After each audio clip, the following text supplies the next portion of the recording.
Through Heaven's Gates, February 26.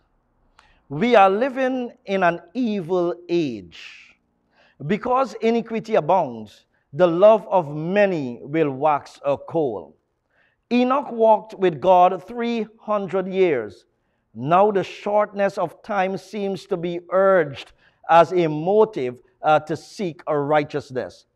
But understand what the Bible says in the book of Hebrews chapter 11 and verse 5. It says, by faith Enoch was translated that he should not see death, and was not found because God had translated him. For before his translation, he had this testimony that he pleased God. As we consider the word pleased, we interpret it to mean to be well pleasing. You might be wondering how to please God or how to be well pleasing to God. Understand that by your faith, you please God. The text says, without faith, it is impossible to please Him. Why not let us trust His word today? And why not let us ask Him to develop that faith within us so that we would please Him well? Remember, with faith that we have, that is how we please God. And how faith comes? Romans 10:17 tells us, faith comes by hearing, and hearing from the word of God.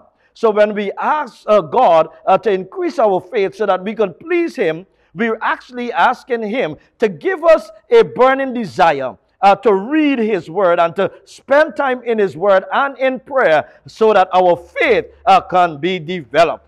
That's the power of His word. Why not let's ask Him? Father, we just ask You today for more faith.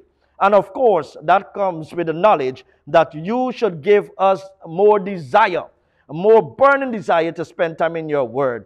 We thank You for all that You have done. We just want to please You, dear God. In Jesus' name, amen. Remember, my dear friends, the power of the word every day will keep the enemy at bay.